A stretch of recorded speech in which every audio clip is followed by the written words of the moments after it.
السلام علیکم ورحمۃ اللہ وبرکاتہ۔ رب اشرح لی صدری ویسر لی امری واحلل عقدۃ من لسانی یفقہوا قولی۔ اللہم فقہنا فی الدین، اللہم انفعنی بما علمتنی وعلمنی ما ینفعنی وزدنی علما۔ اللہم صلی وسلم علی نبینا محمد۔ رسول اللہ صلی اللہ علیہ وآلہ وسلم نے فرمایا، ایک مومن دوسرے مومن کے لیے عمارت کی طرح ہے، اس کا ایک حصہ دوسرے کو قوت پہنچاتا ہے۔ آج کل کے اس پرفتن دور میں ہم بہت تیزی سے اپنے دین سے دور ہوتے جا رہے ہیں، ایمان کی کمی کا شکار ہیں، جس کی وجہ سے ہماری زندگی میں نعمتیں ہونے کے باوجود پریشانی اور آزمائشوں کا سامنا ہے، ہر طرف فرسٹریشن ہے، اور اس کی بنیادی وجہ ہماری دین سے دوری اور غفلت ہے۔ ایسے میں ہم سب کو ضرورت ہے ایک دوسرے کو تھامنے کی، ایک دوسرے کے ایمان کو تازہ کرنے کی، قرآن اور دین میں غور و فکر کرنے کی، تاکہ ہمارا کنیکشن اپنے اللہ سے اسٹرانگ ہو سکے اور ہم سب کو اللہ سبحانہ و تعالیٰ کا قرب حاصل ہو سکے۔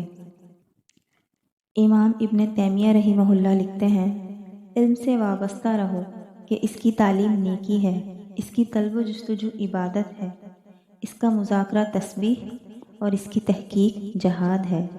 لا علموں کو علم سکھانا صدقہ اور اہل علم سے اس کا تبادلہ کرنا باعث قرب الہی ہے۔ تو جہاں تک تعلق ہے فتووں کا، شرعی مسائل، دینی احکامات اور قرآن و حدیث کی تعلیمات دینے کا، تو اس سلسلے میں الحمدللہ ہمارے علماء کرام، مفتی اور فقہ حضرات اور بہت سے اسلامک اسکالرز اپنی بھرپور خدمات انجام دے رہے ہیں، اور اسی لیے علماء کرام کو انبیاء کا وارث بھی کہا گیا ہے۔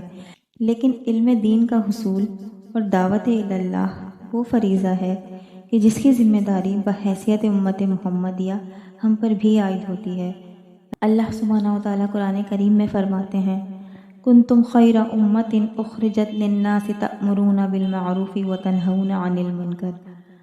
تم بہترین امت ہو، لوگوں کے لیے نکالے گئے ہو، تم نیکی کا حکم دیتے ہو اور برائی سے روکتے ہو۔ ایک اور جگہ فرمایا، وَمَنْ أَحْسَنُ قَوْلًا مِّمَّنْ دَعَا إِلَى اللَّهِ وَعَمِلَ صَالِحًا وَقَالَ إِنَّنِي مِنَ الْمُسْلِمِينَ۔ اور اس شخص سے بڑھ کر کس کی بات بہتر ہو سکتی ہے جو لوگوں کو اللہ کی طرف بلائے اور نیک عمل کرے اور کہے کہ بے شک میں مسلمانوں میں سے ہوں۔ لہٰذا بینگ اے اسٹوڈنٹ اور اسپیشلی بینگ اے مسلم، ہمارا یہ فرض ہے کہ ہم دنیاوی تعلیم کے ساتھ ساتھ دین کا علم بھی حاصل کریں، ایسا علم جو مستند ہو، قرآن و سنت اور صحیح احادیث کے عین مطابق ہو، اور اس علم کو اپنی اصلاح کے ساتھ ساتھ دوسروں تک بھی پہنچائیں، اور اس کے لیے ہر پاسبل ایفرٹس کریں۔ ڈفرینٹ پلیٹ فارمز کو یوز کریں، کیونکہ ٹیکنالوجی اٹ سیلف بری نہیں ہوتی، اس کا استعمال اسے کرس یا بلیسنگ بناتا ہے۔ تو جہاں لوگوں کی میجورٹی انٹرنیٹ، اسمارٹ فونز اور سوشل نیٹ ورک سے شر پھیلانے کا ذریعہ بن رہے ہیں، تو وہیں ہمیں چاہیے کہ ہم انہی ریسورسز کو خیر اور پروڈکٹیو کاموں میں یوز کریں، تاکہ زیادہ سے زیادہ لوگ اس سے مستفید ہو سکیں، اسپیشلی وہ خواتین اور بچیاں جن کی رسائی مدارس یا دینی اداروں تک نہیں۔ امام ابن القیم رحمہ اللہ لکھتے ہیں، کسی کو راہ دکھانا، علم کی بات بتانا، خیر خواہی کرنا، دراصل خود پر ہدایت کا دروازہ کھولنا ہے، کیونکہ جزا ہمیشہ عمل کے مطابق ہوتی ہے۔ بس جو کسی دوسرے کو علم اور ہدایت کی راہ دکھاتا ہے، اللہ تعالیٰ اسے علم اور ہدایت سے نوازتا ہے۔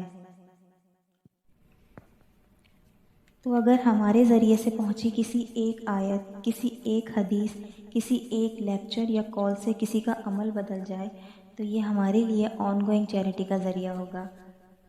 بخاری کی ایک حدیث ہے، نبی کریم صلی اللہ علیہ وآلہ وسلم نے حضرت علی رضی اللہ تعالیٰ عنہ سے فرمایا، اللہ کی قسم، تیرے ذریعے سے کسی ایک آدمی کو اللہ تعالیٰ کا ہدایت دے دینا تیرے لیے سرخ اونٹوں سے بھی بہتر ہے۔ تو آئیے فاستبقوا الخیرات کے اس سفر میں نیکیوں میں سبقت لے جانے کی کوشش کریں اور ایک دوسرے کو بھی نصیحت کرتے رہیں، کیونکہ اس علم کی تو سبھی کو ضرورت ہے۔ ہم میں سے کوئی بھی کامل پرہیزگار اور متقی ہونے کا دعویٰ نہیں کرتا۔ ہم سب گنہگار ہیں۔ یہ بس چھوٹے چھوٹے سے ریمائنڈرز ہیں جو ہم اپنے آپ کو اور دوسروں کو دیتے ہیں تاکہ ہم سب اس سے فائدہ اٹھا سکیں، کیونکہ اللہ سبحانہ و تعالیٰ قرآن کریم میں فرماتے ہیں وَذَكِّرْ فَإِنَّ الذِّكْرَىٰ تَنفَعُ الْمُؤْمِنِينَ۔ نصیحت کرتے رہیں، یقیناً نصیحت ایمان والوں کو نفع ہی دے گی۔ اللہ سبحانہ و تعالیٰ سے دعا ہے کہ وہ ہم سب کو ایمان اور طالب علمی کی حالت میں رکھے اور ہمیں ایک دوسرے کے لیے صدقہ جاریہ بنائے اور ہمارا شمار بھی دین کی شہادت دینے والوں میں کرے۔ آمین ثم آمین۔ وآخر دعوانا ان الحمد للہ رب العالمین۔ السلام علیکم ورحمۃ اللہ وبرکاتہ۔